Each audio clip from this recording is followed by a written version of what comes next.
On a lot of nights other players wouldn't be out there. Wary of putting him back in. And you see the awkward landing and right away.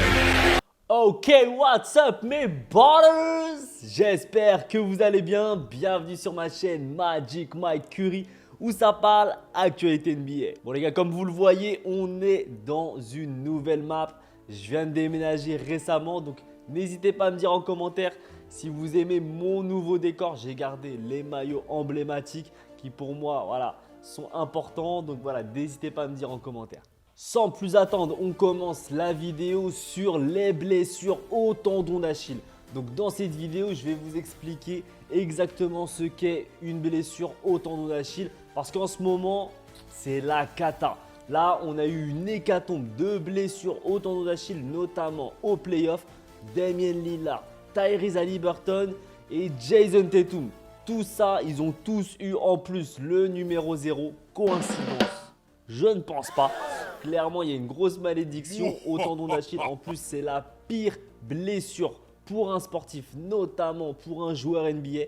Je vous explique tout. Let's go! Alors, je vais vous décomposer la vidéo en 3 parties. La première, qu'est-ce qu'une blessure au tendon d'Achille? Donc, je vais vous expliquer quelle est la gravité et quel est l'impact pour un joueur NBA, notamment d'avoir cette blessure au tendon d'Achille. La deuxième partie, je vais vous expliquer les joueurs qui ont déjà eu ces blessures et qui ont soit brillé type KD, c'est vraiment l'exemple type, ou soit des joueurs qui ont arrêté leur carrière dû à cette blessure. Et la troisième partie, je vais vous expliquer du coup la suite, les nouvelles sur les 3 joueurs que j'ai cités précédemment, qui est Jason Tatum, Tyrese Haliburton et Damian Lillard. Et spoiler alert, restez bien jusqu'à la fin car l'une des 3 personnes que j'ai citées va malheureusement arrêter sa carrière. Mais avant ça les gars, n'oublie pas de t'abonner.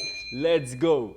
Donc c'est parti, on va commencer sur qu'est-ce qu'une blessure au tendon d'Achille. Alors le tendon d'Achille est un cordon fibreux robuste qui relie les muscles du mollet à l'os du talon.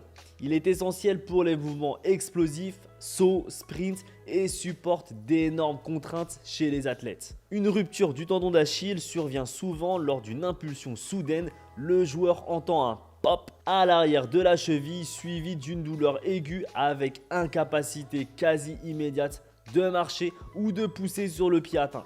C'est l'une des blessures les plus redoutées en NBA car la rééducation est longue et le joueur peut ne jamais retrouver son explosivité. Le traitement implique généralement une chirurgie pour recoller le tendon rompu, suivi de mois de repos et de rééducation intensive afin de retrouver la force et la mobilité de la cheville. Les statistiques montrent que ce type de blessure menace sérieusement la carrière d'un joueur.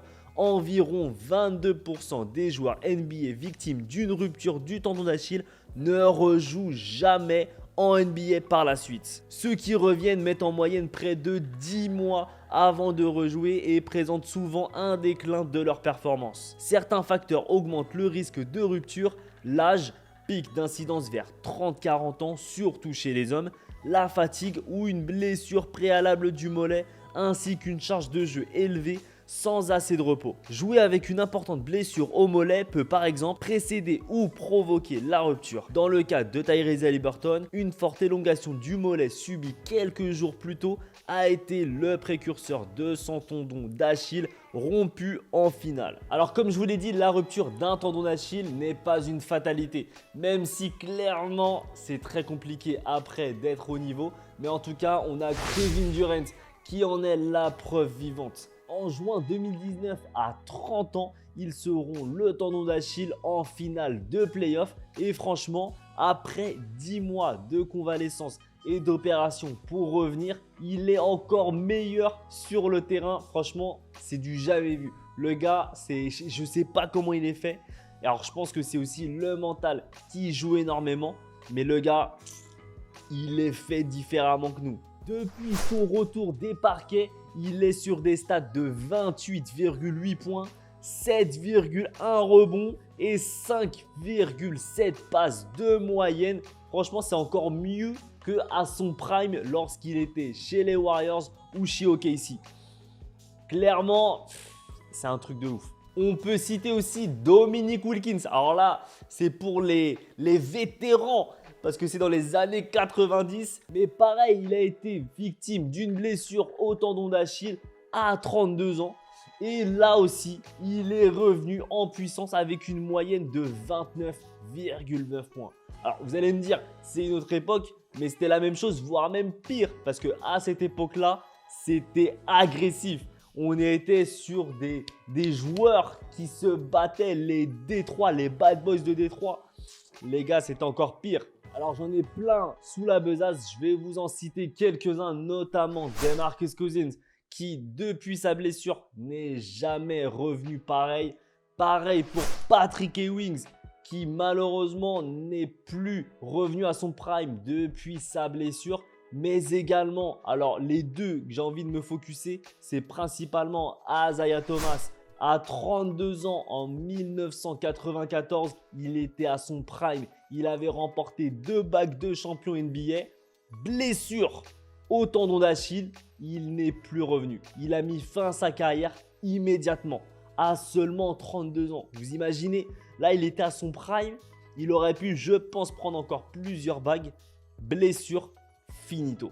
Mais le joueur le plus important qui a été impacté par une blessure au tendon d'Achille, je pense que vous le savez, bien évidemment, c'est bien sûr Kobe Bryant qui en 2013 a été victime d'une blessure de ce type.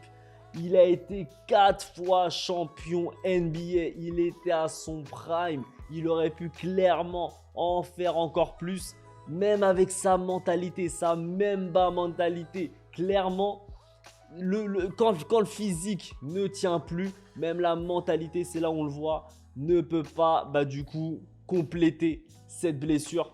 Et là, ça a été un coup près. Il a quand même continué à bosser, à jouer au maximum de ce qu'il pouvait faire. Mais 2016, c'était la fin de sa carrière. Après 3 ans, il n'a jamais pu revenir à son prime. Il n'a jamais pu retenter ne serait-ce qu'un tout petit peu de jouer les playoffs et d'avoir une nouvelle bague. Et on y vient à la troisième partie, l'actualité en ce moment de ces 3 joueurs maudits. Les 3 0, les personnes qui portaient le maillot 0, bien évidemment Jason Tatum, Tyrese Haliburton et Damian Lillard qui ont tous dans la même année des playoffs 2025 été touchés par une blessure au tendon d'Achille. Alors moi clairement je vous le dis, c'est dû principalement à la fatigue physique.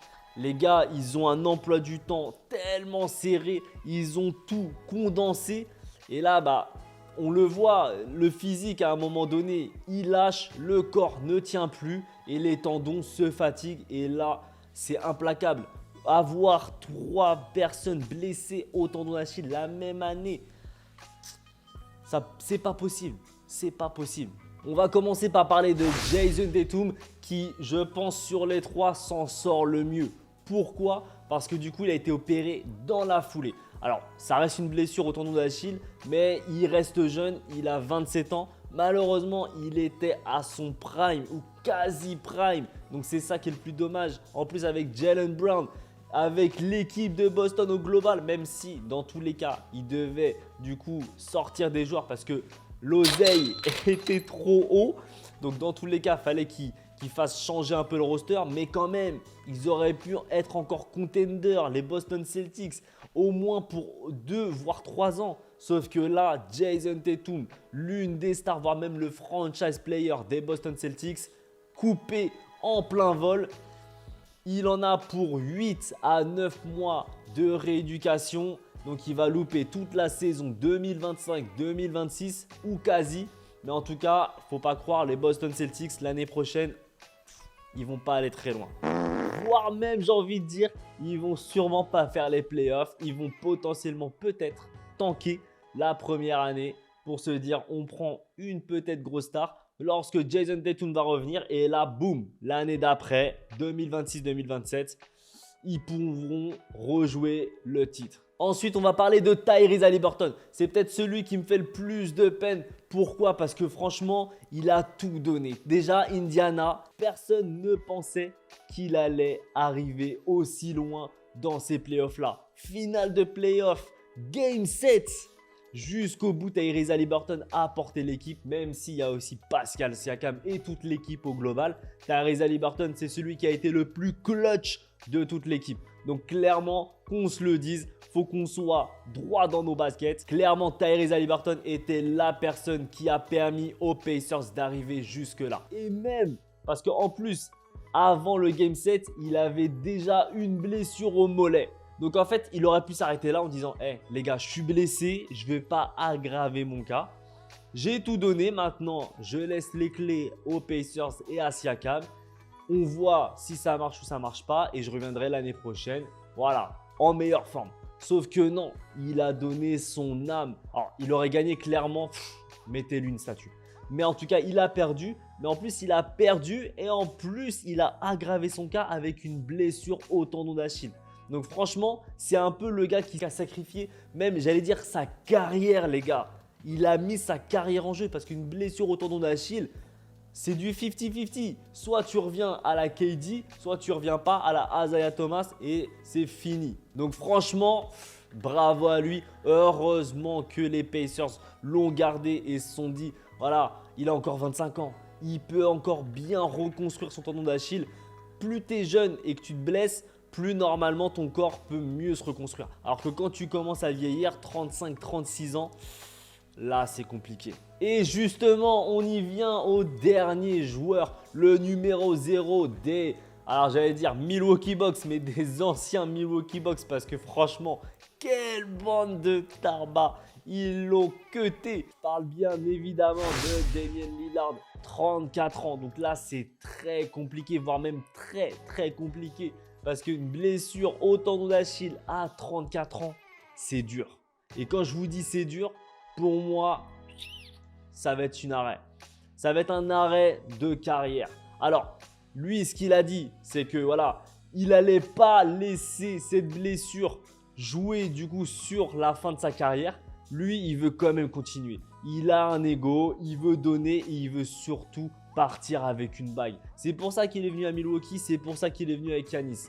Sauf que là, voilà, le chamboulement est fait. Milwaukee, dans tous les cas, ils l'ont sorti. Ils le payent quand même 3 ans avec, je sais plus, 24 ou 25 millions chaque année. C'est pas mal. Mais en tout cas, franchement, il a encore peut-être 1 à 2 ans. Alors déjà, l'année prochaine, il est off. Donc, il va avoir 35 ans. Il va revenir à 36 ans. 36 ans après une blessure au tendon d'Achille. Ça va être très compliqué. Alors, s'il revient, il va revenir avec un contrat vétéran. Ça, c'est sûr à 100%. Donc, il va pouvoir alléger le cap space d'une franchise. Mais quand même, je pense que ça ne sera plus un titulaire Damian Lillard. Malheureusement, alors que je l'adore. Le gars, c'est un shooter d'élite. Pour moi, c'est l'un des top 3 shooters de toute l'histoire de la NBA. Mais en tout cas, malheureusement, je pense que sa carrière est terminée. Tu as 34 ans. Alors, il revient déjà de blessures auparavant. Et en plus, là, tendon d'Achille, 34 ans, 35, il va revenir à 36 ans. Ça va être compliqué. Donc voilà, c'est la fin de la vidéo. J'espère que tu t'es régalé. J'espère que je t'ai donné un maximum d'informations. Tu vas pouvoir te la péter devant ton docteur en disant que maintenant tu sais ce que c'est une blessure au tendon d'Achille. Si tu as kiffé cette vidéo, n'hésite pas à mettre un petit pouce bleu. Franchement, ça permet de soutenir la chaîne. N'oublie pas aussi de t'abonner si ce n'est pas fait. Franchement, ça me fait énormément plaisir. Je te souhaite une excellente journée. N'oublie pas que tu es le meilleur. Ciao mes brothers!